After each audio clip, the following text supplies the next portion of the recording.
और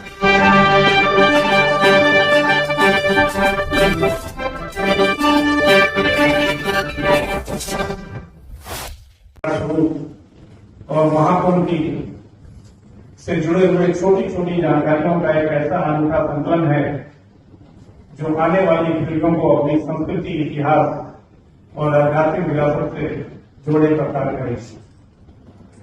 इस पुस्तक में भारतीय संस्कृति त्रिवेणी संगम के वैज्ञानिक एवं आध्यात्मिक महत्व। I congratulate Dr. Govind Kumar Saxena for combining scholarship with storytelling. He has ensured that when future generations ask what Mahakumbh 2025 was, they will find not only facts but perspective, not only photographs but meaning. Allow me to conclude with one thought. When history books look back at the Mahakumbh 2025, it may remember the astonishing figure of over 66 crore pilgrims. For those who truly understand India, will know that its significance cannot be measured by numbers alone. Its real achievement was demonstrating that in an increasingly fragmented world, millions could still gather peacefully, guided not by compulsion, but by faith, not by command, but by conviction. And that is India's enduring civilizational message to the world.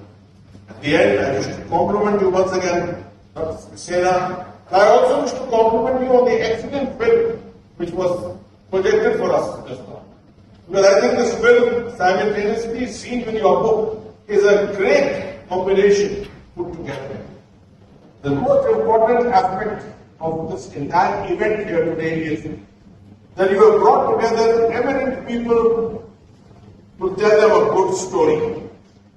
देखिए, दुनिया में ना बहुत बड़े events होते हैं, मगर उस इवेंट से अगर आप कहानी नहीं सुना सकते हैं, तो फिर आपने कुछ नहीं achieve. What you have succeeded in doing is telling the story of. Thank you very much.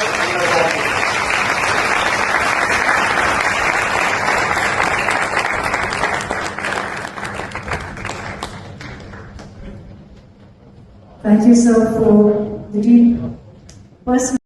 Saxena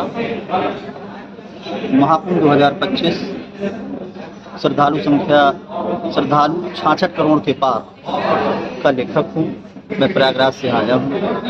आज इस पुस्तक का वैश्विक मसलन ग्लोबल बुक रिलीज हुई है और इस रिलीज फंक्शन में आज के मुख्य अतिथि ये हमारा सौभाग्य है, हमारे स्रोत हैं लेफ्टिनेंट जनरल रिटायर सैयद अता हसनैन, राज्यपाल बिहार राज्य, व न्यायमूर्ति अशोक भूषण जी, रिटायर्ड जज सुप्रीम कोर्ट ऑफ इंडिया,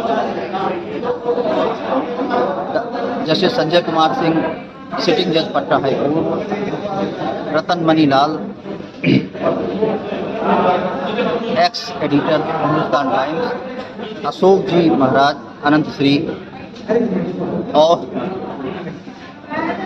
हमारी बहन फिल्म अभिनेत्री सोशल वर्कर अमीषा पटेल विशेष रूप से इस कार्यक्रम में आई और सभी ने इस वैश्विक विमोचन और विभूषण समारोह में भाग लिया। इस पुस्तक को मैंने 18 अध्यायों में लिखा है। लगभग 1.5 वर्ष लगातार मैंने समय दिया इस पुस्तक को लिखने में। पुस्तक कैसी है इसकी विवेचना मैं स्वयं नहीं कर सकता, यह हमारे सुधी पाठकगण करेंगे। यह पुस्तक जनजड जो की पीढ़ी है, युवा भारत की जो पीढ़ी है, उसे भारतीय परंपरा सनातन धर्म के बारे में पता होना चाहिए कि कल्पवास क्या है, कुंभ क्या है, महाकुंभ क्या है, अर्धकुंभ क्या है। इस डिजिटल वर्ल्ड में ज़्यादातर फेक चीज़ों के उसमें युवा जो है वो भटका रहता है। यह किताब उन सबके लिए एक आदर्श पुस्तिका साबित होनी चाहिए, ऐसा मेरा विश्वास है। इस पुस्तक के एक विशेष अध्याय में मैंने उन महत्वपूर्ण व्यक्तियों की सूची भी दी है जो इस महाकुंभ में स्नान आए। और यह पुस्तक मुझे उम्मीद है कि हमारा पाठक पसंद करेगा।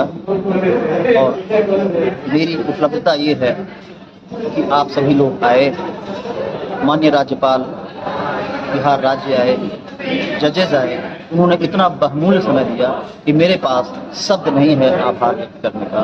आपका बहुत बहुत धन्यवाद, बहुत बहुत आभार। सर, जैसा कि दिखाया गया आपकी पुस्तक में पूरा महाकुंभ का ही दृश्य है, तो इसमें कुछ सनातन धर्म के बारे में दिखाया गया। जैसे आजकल के जैन जी तो बड़ा ट्रेंड चला है, बहुत ही अभद्र भाषा का प्रयोग कर रहे हैं। अब वर्तमान में जो परंपरा हमारे समाज में, भारतीय समाज में आ रही है, वो परंपरा सिर्फ इसलिए आ रही है कि इंस्टाग्राम पे हमको कितनी लाइक मिलेगी या हमको कितनी और लाइक मिल सकती है। यह सब गलत है, यह संस्कारों की कमी के कारण ऐसा हो रहा है। वो लोग अच्छे लोग हैं और धीरे धीरे इनको भी पता लगेगा वास्तव में सनातन धर्म और संस्कार क्या है। जैसा कि आपने और पुस्तक के किसी भी अध्याय में मैंने सनातन धर्म के बारे में तो नहीं लिखा, क्योंकि सनातन धर्म अपना वह धर्म है जो हिंदुत्व की सभी परंपराओं का सम्मान करता है और सभी धर्म के लोगों का वो सम्मान करता है। भारतवर्ष एक ऐसा देश है जहाँ पे सभी धर्मों के लोग। सर, देखा गया है इस तरह आज की युवा पीढ़ी जो है सनातन धर्म की तरफ से मुंह मोड़ती जा रही है और भटकती जा रही है, इसके ऊपर क्या कहना चाहिए? प्रश्न आपका बहुत अच्छा है, लेकिन आपकी जानकारी के लिए मैं बता दूं, 66 करोड़ लोगों से ज़्यादा लोग प्रयागराज महाकुंभ में आए थे, बिना किसी बुलावे के आए थे, जिसमें लगभग 5 करोड़ के आसपास हमारे युवा जीन्स और टी शर्ट बच्चे और बच्चियों ने पहन रखे थे, लेकिन वो सब सनातन और हिंदुत्व की जानकारी के कारण वहाँ पे संगम स्नान हेतु आए थे। अब ये हो सकता है कि अति उत्साहवश कुछ ऐसे युवा उसमें से हों, लेकिन सबके बारे में ऐसा कहना उचित प्रतीत नहीं है। आज की युवा पीढ़ी को क्या संदेश देना चाहेंगे? आज की युवा पीढ़ी को देंगे, सबसे पहले उनके लिए भगवान जो है उनके माँ बाप हैं, और पुस्तकों पे जाइए। पुस्तक से जो ज्ञान मिलता है वह स्थायी ज्ञान होता है। डिजिटल पे जो ज्ञान आप लेते हो, कश्मीर से एक मैसेज आता है, केरल तक वही मैसेज फॉरवर्ड होता है, लेकिन उससे आपको कोई भी जानकारी या विशेष जानकारी प्राप्त नहीं हो पाएगी। पुस्तकों पे आप ध्यान दीजिए, हर पुस्तक को अपने पास रखिए, और किसी भी समारोह में आप जाएं तो अब जो है पुस्तक भेंट करें, ना कि बुके भेंट करें। बहुत बहुत धन्यवाद गोविंद जी। आपका बहुत बहुत धन्यवाद, बहुत बहुत धन्यवाद।